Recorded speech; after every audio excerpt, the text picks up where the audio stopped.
سلام بچه‌ها، چطورید؟ من سفتا هستم. قرار امروز با هم یه لپ شانسی باز کنیم که از برند لپه و تا من اینو باز کنم لایک یادت نره و روش نمیشه جایزه دارم هست و دخترم هست.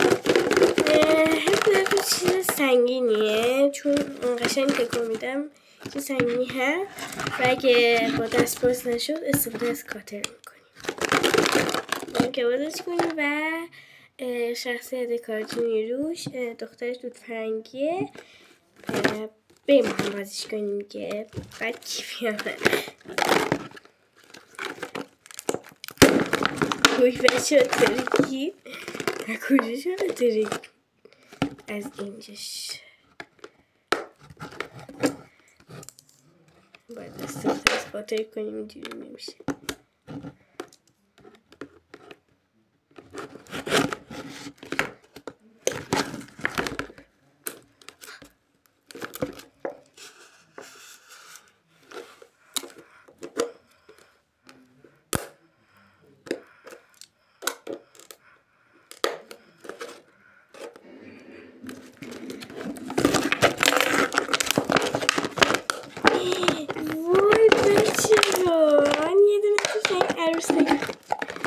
چه بامزه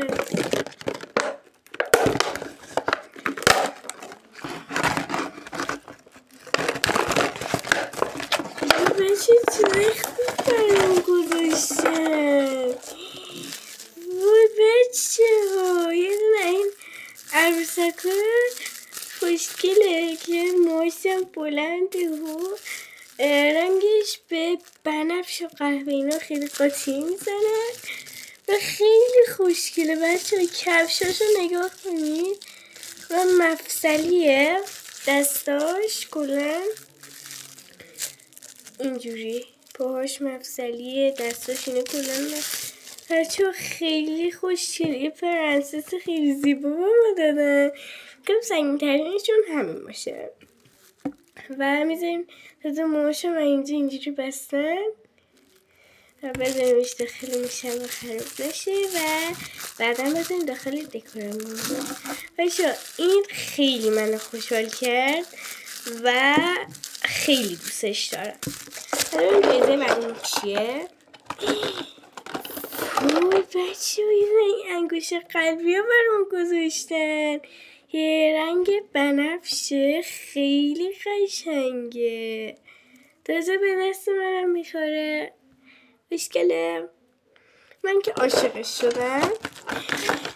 یه دونه این شکلات قلبی ها برام گذاشتن که با رنگ سرخابیه. یه دونه کارت دیجیلوب برامون گذاشتن که از قرعه کشیه و میتونید دوباره ازش لپ بگیری و اشتراک رایگان هدیه ویژه است. اینم حتما نگرش دارید اگه برای شما در اومد. وای بچه ها این شکلات پروانه‌ای برامون در اومد و خیلی خوبه. بچه ها من جایزه‌شو خیلی دوست داشتم. حالا بریم جایزه‌شو از نزدیک بهتون نشون بدم. اینم از جایزه قشنگشون بود که من خیلی راضی بودم. تازه این انگشترم بود و شکلات قلبیمون افتاد. خب بچه اینا بود و بچه راستی مورد علاقه شما کدوم بود؟ مورد علاقه من که یکی عروسکی بود و یکی انگشتر. بچه مورد علاقه شما کدوم بود؟ حتما تو کامنت برام بنویسید. خداحافظ.